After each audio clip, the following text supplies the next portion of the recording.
जुलाई का current affairs जो कि यूपीएससी का इंटीग्रेटेड प्री और मेंस को लेके मैं चलूंगी। तो इससे क्या होगा कि जुलाई का जो करंट अफेयर्स है उसको मैं करंट अफेयर्स प्री के ही दृष्टिकोण से और मेंस के भी दृष्टिकोण से साथ में ही है, सो इंटीग्रेटेड मतलब डिटेल्स में आपसे शेयर करते जाऊंगी। उससे क्या होगा कि आपका प्री का प्रिपरेशन और प्लस मेंस का प्रिपरेशन दोनों साथ में बहुत अच्छे से हो जाएगा।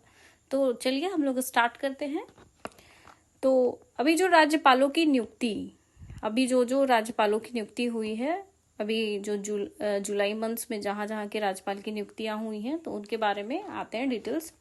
तो कविंदर गुप्ता जो कि है को ब्रिगेडियर बीडी मिश्रा की जगह लद्दाख का उपराज्यपाल नियुक्त किया गया है। जो जैसे टेरिटोरियल होता है वहां पे क्या होता है, डिप्टी गवर्नर होते हैं। तो ये लद्दाख जो है टेरिटोरियल में आता है, तो वहां के जो आपके जो डिप्टी गवर्नर हो गए वो कविंदर गुप्ता हो गए। वहीं वरिष्ठ टीडीपी नेता और पूर्व नागरिक उड्डयन मंत्री पूषापति अशोक गजपति राजू को गोवा का राज्यपाल नियुक्त किया गया। यानी कि गोवा का राज्यपाल किनको नियुक्त किया गया है, टीडीपी नेता के, और वो ऑलरेडी पूर्व है सो नागरिक उड्डयन मंत्री रह चुके हैं। तो उनका नाम क्या है, पूषापति गजपति राजू को नियुक्त किया गया है। वहीं जो वीपीएस श्रीधरन पिल्लई का स्थान लेंगे, यानी कि गोवा के इसके पहले जो राज्यपाल थे वो पीएस श्रीधरन पिल्लई थे। पश्चिम बंगाल के वरिष्ठ भाजपा नेता असीम कुमार घोष को बंडारू दत्तात्रेय के स्थान पर हरियाणा का राज्यपाल नियुक्त किया गया है। तो अभी करंट में जो हरियाणा के राज्यपाल कौन हो गए, तो असीम कुमार घोष। तो हरियाणा के राज्यपाल हो गए असीम कुमार घोष। तो इसमें क्या होता है कि अब जो है, अब इससे जो मेंस में क्वेश्चन बनेगा यूपीएससी में, तो वो कैसे बनेगा और इसको कैसे हम लोग डील करेंगे, तो इस पे हम लोग डिटेल्स एनालिसिस करते हैं। तो इसमें जो है राज्यपाल जो क्या होता है कि राज्य का संवैधानिक और कार्यकारी प्रमुख होता है। राज्यपाल का जो कार्यकाल जो होता है ये कनाडाई मॉडल से अनुकूलित है, यानी कि राज्यपाल का जो लिया गया है वो कनाडा के कॉन्स्टिट्यूशन से लिया गया है, और ये परंपरा के अनुसार वह उस राज्य से संबंधित न हो जहां से उसे नियुक्त किया गया है। यानी कि राज्यपाल उस राज्य का बनेगा जिस राज्य का वो नेटिव नहीं है, तभी वो दूसरे जिस राज्य का राज्यपाल जहां का वो नेटिव है वहां के वो नहीं बन सकते, बल्कि उन्हें दूसरे स्टेट का राज्यपाल बनाया जाएगा ताकि वो स्थानीय राजनीति से मुक्त रह सके। इसके अलावा जब राज्यपाल की नियुक्ति हो तब राष्ट्रपति के लिए आवश्यक हो कि वह राज्य के मामले में मुख्यमंत्री से परामर्श करे ताकि राज्य में संवैधानिक व्यवस्था सुनिश्चित हो सके। तो फर्स्ट कंडीशंस जो है ये तो है कि ये संवैधानिक और कार्यकारी में जो ये मतलब प्रमुख होते हैं ये बहुत इंपॉर्टेंट रोल अदा करते हैं। और ये जो राज्यपाल का जो कंसेप्ट लिया गया है वो कनाडाई मॉडल पे लिया गया है।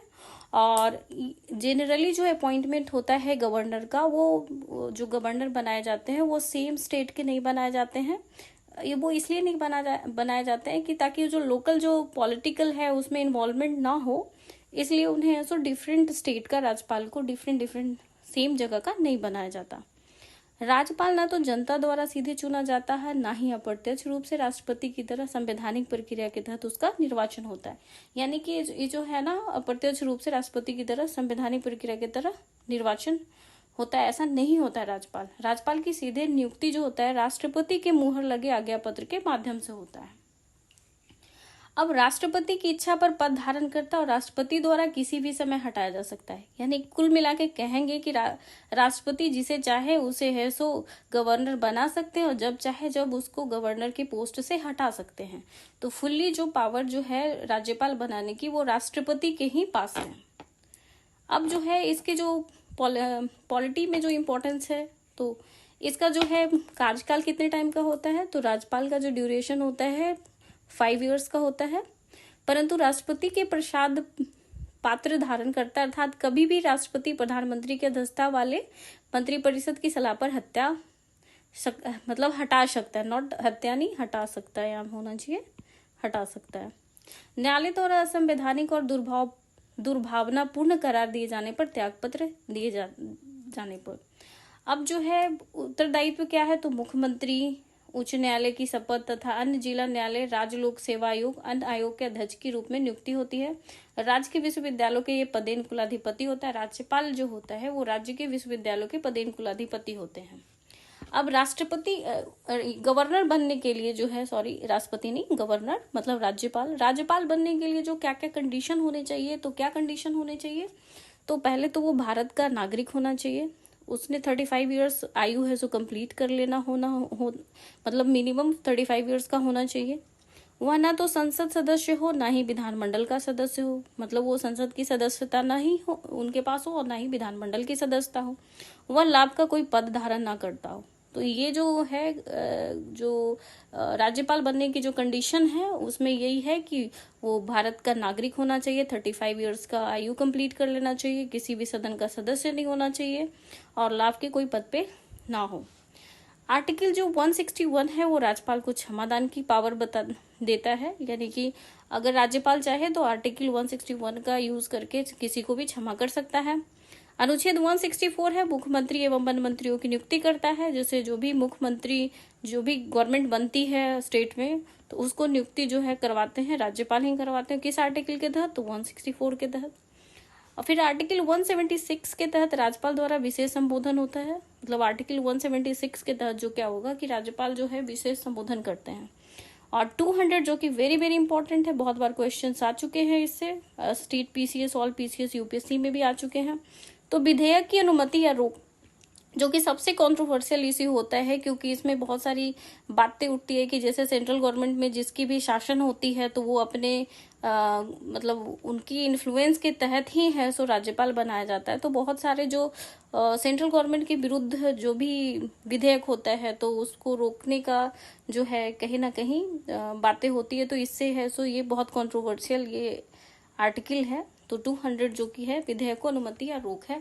आर्टिकल 213 है जो अध्यादेश है, 123 के तहत राष्ट्रपति अध्यादेश जारी करता है, वही 213 के तहत जो है राज्यपाल जो है अध्यादेश जारी करता है। इसके बाद है दोहरी क्षमता, राज्यपाल राज्य का कार्यकारी प्रमुख के साथ साथ केंद्र का प्रतिनिधित्व भी करता है। तो ये तो कॉन्स्टिट्यूशनल चीफ हुए ही स्टेट का, और साथ में वो सेंट्रल के प्रतिनिधित्व भी वो करते हैं। अब आते हैं कि कौन सा केस जो आया था राष्ट्रपति के प्रसन्नता नियोजित नहीं है ऐसा करके केस जो आया था उस पर डिटेल्स करते हैं। सूर्य नारायण बनाम भारत संघ मामले 1982 में क्या हुआ था कि सर्वोच्च न्यायालय ने माना कि राष्ट्रपति की प्रसन्नता न्यायोचित नहीं है। राज्यपाल कार्यकाल की शर्तें क्या होता है? तो बिना किराए की उस राजभवन उपलब्ध होगा, वह संसद द्वारा निर्धारित सभी प्रकार की उपलब्धियां, विशेषाधिकार और भत्तों के लिए अधिकृत होगा। यदि वह व्यक्ति 2 या अधिक राज्यों का राज्यपाल नियुक्त होता है तो ये उपलब्धियां और भत्ते राष्ट्रपति द्वारा तय मानकों के हिसाब से राज्य को मिलकर प्रदान करेगा। उसके कार्यकाल के दौरान उसकी आर्थिक उपलब्धि एवं भत्तों को कम नहीं किया जा सकता। ये इंपॉर्टेंट हो गए। अब वो जो विशेषाधिकार है वो क्या है उस पर डिटेल्स करते हैं कि राज्यपाल को क्या विशेषाधिकार है। तो आर्टिकल जो 361 के तहत जो है उसके अपने शासकीय कृत्यों के लिए विधिक दायित्व से निजी उन्मुक्ति प्राप्त होती है। अपने कार्यकाल के दौरान उसके आपराधिक कार्यवाही की सुनवाई से उन्मुक्ति प्राप्त होती है, यानी कि वो जब राज्यपाल बने हुए हैं तो उनके खिलाफ कोई जो है आपराधिक कार्रवाई नहीं चलती है। थर्ड जो है उसे गिरफ्तार कर कारावास में नहीं डाला जा सकता, मतलब कि अगर वो राज्यपाल बने हुए हैं तो उनको जेल भी नहीं भेज सकते। यद्यपि 2 महीने के नोटिस देने पर व्यक्तिगत क्रियाकलापों पर उनके विरुद्ध नागरिक कानून संबंधी कार्यवाही प्रारंभ की जा सकती है। यदि दोषी पाए गए तो है 2 महीने के बाद नोटिस के बाद जो है पर्सनली जो है उनके क्रियाकलापों के विरुद्ध जो है नागरिक कानून संबंधी कार्रवाई प्रारंभ की जा सकती है। अब आते हैं हरगोविंद पंत बनाम रघुकुल तिलक मामले में सर्वोच्च न्यायालय ने माना कि किसी राज्य में राज्यपाल का कार्यालय केंद्र सरकार के अधीन रोजगार नहीं है, यह एक स्वतंत्र संवैधानिक कार्यालय है। तो ये अगर क्वेश्चन पूछे कि राज्य में राज्यपाल का कार्यालय केंद्र सरकार के अधीन रोजगार नहीं है, यह एक स्वतंत्र संवैधानिक कार्यालय है, ये किस मामले के तहत डिसाइड हुआ है? तो हरगोविंद पंत बनाम रघुकुल तिलक के तहत हुआ है। अब इसमें जो है शपथ, कार्यभार ग्रहण करने से पहले राज्यपाल सत्यनिष्ठा की शपथ लेना। अपनी शपथ में राज्यपाल प्रतिज्ञा करते हैं कि निष्ठापूर्वक दायित्व का निर्वहन करेंगे, संविधान और विधि की रक्षा, संरक्षण, प्रतिरक्षा करेंगे, स्वयं को राज्य की जनता के हित व सेवा को समर्पित करेंगे। राज्यपाल को शपथ संबंधित राज्य के उच्च न्यायालय के मुख्य न्यायाधीश को दिलवाते हैं, उनके अनुपस्थिति में उपलब्ध वरिष्ठ न्यायाधीश शपथ दिलवाते हैं। जेनरली जो स्टेट का जो हाईकोर्ट होता है उसके जो चीफ जस्टिस होते हैं उसको जो है शपथ जो है गवर्नर ही दिलाते हैं। राज्यपाल से संबंधित जो संवैधानिक प्रावधान है उस पर डिटेल्स करते हैं। तो आर्टिकल 153 क्या कहता है कि प्रत्येक राज्य के लिए एक गवर्नर होना चाहिए, यानी राज्यपाल होना चाहिए। 153 प्रत्येक राज्य के लिए एक राज्यपाल होगा। वहीं एक व्यक्ति